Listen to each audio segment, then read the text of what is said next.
Hello everybody. अब हम second unit nucleon scattering का नेक्स्ट टॉपिक डिस्कस करेंगे, जो कि है coherent and incoherent scattering. All the protons that are bound inside the molecules of a crystal lattice have a definite phase relationship between their spins. Either the spins are parallel or antiparallel. यानी कि जो भी proton किसी crystal के अंदर किसी molecule के से बंधे होते हैं, उनके अंदर एक डेफिनेट फेज रिलेशनशिप होता है। तो या तो उनके स्पिन पैरेलल होते हैं या उनके स्पिन एंटी पैरेलल होते हैं। ये हम बात कर रहे हैं क्रिस्टल में उपस्थित मॉलिक्यूल्स, क्रिस्टल लेटिस में उपस्थित मॉलिक्यूल्स। तो वहाँ उस केस में this means that protons have coherence, या तो स्पिन पैरेलल होंगे उनके या एंटी पैरेलल होंगे। It means protons have coherence and hence when the neutrons are scattered by such protons, तो then they show interference effect in the scattered beam. यानी कि when the neutrons strike by these coherent protons, then they show interference effect in the scattered beam. This type of scattering, in which the distribution of scattered particles does not remain isotropic, is called coherent scattering. यानी कि वैसे हमने बताया था कि scattering isotropic होगी, S wave या low energy scattering isotropic होगी, यानी कि सभी डायरेक्शन में समान रूप से स्कैटरिंग होगी। But when neutrons are scattered by coherent protons which have definite phase relationship between their spins, then interference effect is shown in scattered beam. और इंटरफेरेंस इफेक्ट में आप जानते हो कहीं मैक्सिमा मिलता है, कहीं मैक्सिमा मिलता है, यानी कि स्कैटर्ड पार्टिकल्स का डिस्ट्रीब्यूशन आइसोट्रॉपिक नहीं होता है। This phenomena is analogous to the diffraction of X-rays by crystal structure.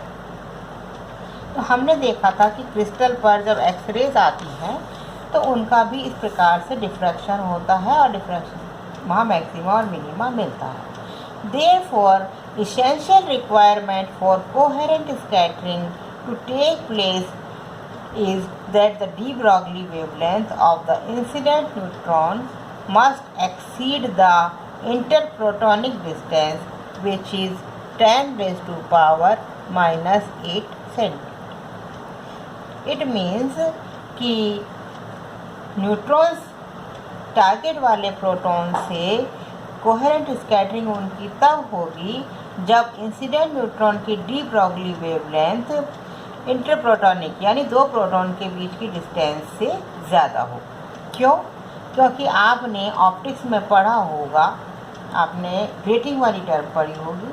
तो ग्रेटिंग में क्या होता है, बहुत सारी स्लिट्स होती हैं और जब जो इंसिडेंट बीम होती है उसकी वेवलेंथ उस स्लिट्स की चौड़ाई से ज़्यादा होती है तो मल्टीपल इंटरफेरेंस इफेक्ट हम देखते हैं। तो उसी प्रकार जब क्रिस्टल के अंदर बाउंड प्रोटॉन्स के बीच की डिस्टेंस इंसिडेंट न्यूट्रॉन की डी ब्रॉगली वेवलेंथ से कम हो, यानी कि इंसिडेंट न्यूट्रॉन की डी ब्रॉगली वेवलेंथ इंटरप्रोटॉनिक डिस्टेंस से ज़्यादा हो, तो उस केस में जो प्रोटॉन्स का डिस्ट्रीब्यूशन है वो इंसिडेंट न्यूट्रॉन वेव के लिए ग्रेटिंग का कार्य करता है और interference effect is shown in the scattered particle. On the other hand, when the incident neutron strike the randomly distributed protons, यानी कि जिनके बीच में फेज रिलेशनशिप नहीं है, वो पैरेलल या एंटी पैरेलल ऐसा कुछ भी नहीं है, then the contribution due to different protons add up incoherently. उस केस में कोई कोहेरेंस इफेक्ट नहीं होगा स्कैटर्ड बीम में, because the randomly distributed protons have no definite phase relationship between their spin. तो रैंडमली डिस्ट्रीब्यूटेड प्रोटॉन से जो scattering होगी वो इनकोहेरेंट स्कैटरिंग कहलाती है और जो क्रिस्टल स्ट्रक्चर के अंदर जो प्रोटॉन्स होते हैं जिनके बीच डेफिनेट फेज रिलेशनशिप होता है, उनसे जो एंटी स्कैटरिंग होती है वो कोहेरेंट स्कैटरिंग कहलाती है. So the scattering in which interference effects are produced in the scattered beam is known as coherent scattering, and the scattering in which no interference effects are produced in the scattered beam is known as incoherent scattering. ठीक है, PDF में आप definition पढ़ लेना, यहाँ लिखने से कोई फ़ायदा नहीं, यहाँ मैथमेटिकल चीज़ ही आपको करना. Now we will show that coherent scattering of neutrons by hydrogen molecules verifies the Wigner hypothesis, और Wigner hypothesis is well known. Wigner scientist का नाम है. हाइपोथेसिस, विग्नर हाइपोथेसिस क्या है कि nuclear forces are spin dependent. हमने जब first unit आपको पढ़ाई थी तो उसमें हमने एक टर्म बताई थी कि न्यूक्लियर फोर्सेज, जब हमने प्रॉपर्टीज़ ऑफ न्यूक्लियर फोर्सेज पढ़ा था तो हमने कहा था कि nuclear forces are spin dependent. तो जब प्रॉपर्टीज़ ऑफ न्यूक्लियर फोर्सेज पूछे तो आप जनरल बस यही लोगे कि nuclear forces are spin dependent and nuclear force is strong when the spins are parallel and nuclear forces are weak when spin is anti parallel. But why and how, ये हम अगर आपके एग्जाम में prove करना आए कि prove that nuclear forces are spin dependent, तो वो हम कोहेरेंट और इनकोहेरेंट स्कैटरिंग के थ्रू यहाँ सेकेंड यूनिट में इसका प्रूव करते हैं. वो कैसे? तो it is known that diatomic hydrogen gas can exist in 2 states. Hydrogen के अंदर एक एटम, मॉलिक्यूल के अंदर 2 एटम होते हैं. तो diatomic hydrogen gas can exist in 2 state. Number 1 ortho hydrogen, और ऑर्थो हाइड्रोजन में आपने केमिस्ट्री में पढ़ा होगा ये, इन दिस ऑर्थो हाइड्रोजन के मॉलिक्यूल्स में, in this molecule the protons, इसकी जो दोनों एटम हैं उनके प्रोटॉन के स्पिन्स आर पैरेलल होते हैं. ऑर्थो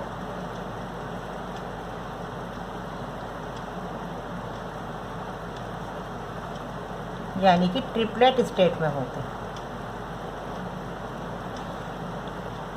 हाइड्रोजन गैस के मॉलिक्यूल 2 स्टेट में मिलते हैं, ऑर्थो हाइड्रोजन और दूसरी आपने सुना होगा पैरा हाइड्रोजन.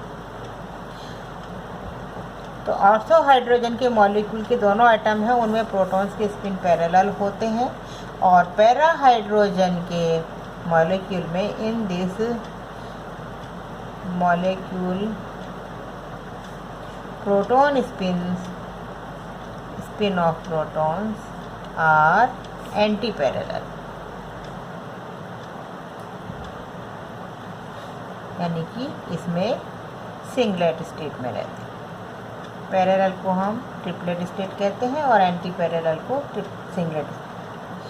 अब the total nuclear spin of neutron proton system is, तो जब न्यूट्रॉन इंसिडेंट होगा तो न्यूट्रॉन प्रोटॉन सिस्टम का टोटल स्पिन होगा Sn plus Sp, where Sn is equal to half sigma n, which is neutron spin, neutron का spin है, and Sp is half sigma p, और ये है प्रोटॉन का spin.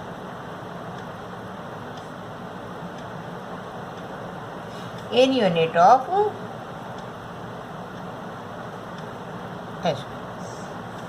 And sigma p and sigma n are, आप जानते हैं quantum में पढ़ा है आपने, पाउली स्पिन मैट्रिसेस, ये पाउली स्पिन. तो इस प्रकार हमने जो स्पिन है न्यूट्रॉन का और प्रोटॉन का, इनको इस प्रकार पाउली स्पिन मैट्रिसेस की फॉर्म में हम लिख सकते हैं. ठीक है. नाउ Sn एंड Sp, ये स्पिन ऑफ न्यूट्रॉन है, ये स्पिन ऑफ प्रोटॉन है, और ये दोनों चूँकि इंडिपेंडेंट है, S N and S P being independent, S P being independent,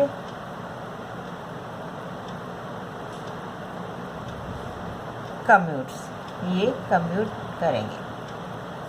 so we can write S square, इस इक्वेशन का हम स्क्वायर कर दें तो क्या मिलेगा हमें, एस एन का मॉड स्क्वायर एस पी का mod square plus 2 S N dot S P. अगर ये कम्यूट नहीं करते तो S N dot S P will not equal to S P dot S N. तो यहाँ हमने पहले इसलिए कंडीशन ले ली कि दोनों इंडिपेंडेंट है तो ये कम्यूट करेंगे। इसको हम कह देते हैं equation number 2। Now putting the eigen value of S square, ये होगी S into S plus 1, S N square इसकी वैल्यू होगी S N into S N plus 1 and S P square इसकी वैल्यू होगी S P into S P 1। ये value हम put करें तो इक्वेशन नंबर 2 में इनकी वैल्यू रख देते हैं, तो हमारे पास उसको थोड़ा सा रीअरेंज करें तो आएगा S N dot S P is equal to, इसका जो 2 था ये चला जाएगा नीचे और यहाँ हम लिखेंगे एस प्लस 1 और जो ये एस एन और एस पी वाली टर्म्स साइड में लेफ़्ट साइड में चली गई थी उनको हम लिख सकते हैं। तो हम इक्वेशन नंबर 3 लिख देते हैं। इक्वेशन नंबर 3 से वैल्यूज़ इक्वेशन नंबर 2 में रखें और रीअरेंज करें तो हमारे पास इस प्रकार की इक्वेशन आ जाएगी। ज़्यादा कॉम्प्लिकेटेड नहीं है, ईजी है, इसलिए डायरेक्ट लिख दीजिए। Now since neutron and proton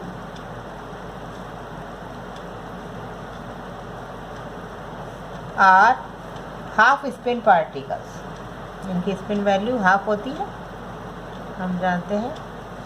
so S N and S P is equal to 1/2।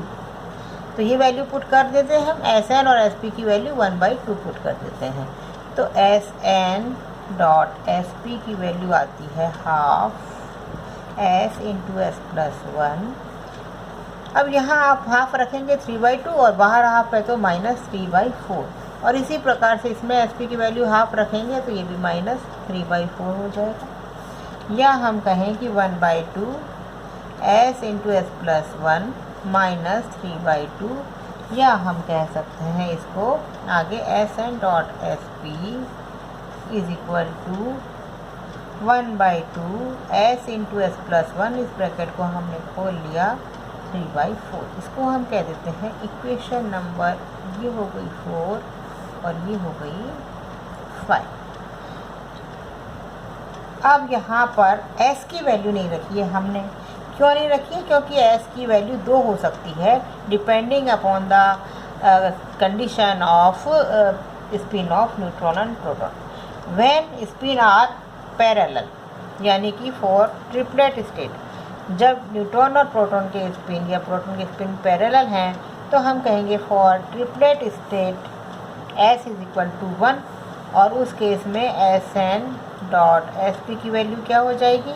s की वैल्यू मैं 1 रखूँगी तो यहाँ 2 हो जाएगा और ये 1 है तो ये टोटल मिला के 1 हो गया, और 1 में से 3/4 को हम घटाएंगे तो हमारे पास आएगा 1/4। तो S N dot S P is equal to 1/4 for triplet state and S N dot S P singlet state के लिए, इसके लिए क्या होगा? सिंगलेट स्टेट के लिए एंटी पैरेलल स्पिन होगा तो s की वैल्यू 0, s की वैल्यू 0 रख देंगे तो ये टर्म तो 0 हो जाएगी, तो S N dot S P की वैल्यू आएगी -3/4। तो इन दोनों इक्वेशंस को हम कंबाइंडली कह देते हैं 6। तो हमने इस प्रकार से S N dot S P की 2 वैल्यूज़ निकालनी है, ट्रिपलेट स्टेट के लिए और सिंगलेट स्टेट के लिए। अब हम now we define 2 projection operator. अब हम 2 प्रोजेक्शन ऑपरेटर इंट्रोड्यूस करते हैं। ऑपरेटर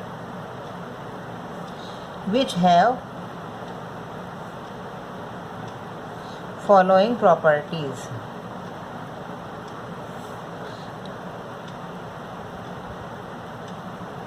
दो प्रोजेक्शन ऑपरेटर हम इंट्रोड्यूस करते हैं। पहला PT, जो कि इसकी वैल्यू होगी, ये हमने इमेजिन किया है, 3/4 प्लस Sn डॉट S। अब आप देखिए कि इस प्रोजेक्शन ऑपरेटर की वैल्यू सिंगलेट स्टेट के लिए क्या होगी। सिंगलेट स्टेट में Sn डॉट SP की वैल्यू है -3/4, तो उस केस में इसकी वैल्यू हो जाएगी 0। तो हम लिखेंगे PT is equal to 0 for singlet state. And triplet state में Sn डॉट SP की वैल्यू थी 1/4 और 3/4 जुड़ेगा तो उसकी वैल्यू हो जाएगी यहाँ 1। तो हमने इस प्रकार से ये प्रोजेक्शन ऑपरेटर इंट्रोड्यूस किए हैं कि PT की वैल्यू सिंगलेट स्टेट के लिए 0 है और ट्रिपलेट स्टेट के लिए 1। और दूसरा हमने इंट्रोड्यूस किया PS की वैल्यू है 1/4 माइनस Sn डॉट SP। तो यहाँ आप देखेंगे कि सिंगलेट स्टेट जहाँ Sn डॉट SP की वैल्यू क्या थी, -3/4 थी, तो वह यहाँ पर हम देखते हैं कि सिंगलेट स्टेट के लिए इसकी वैल्यू हो जाएगी 1 और ट्रिपलेट स्टेट के लिए जहाँ Sn डॉट SP की वैल्यू 1/4 थी वहाँ इसकी वैल्यू 0 हो जाएगी। तो इस प्रकार आप इजीली देख रहे हैं कि projection operator PT triplet state के लिए 1 है और सिंगलेट के लिए 0, और PS वाला ऑपरेटर है, इसकी सिंगलेट स्टेट के लिए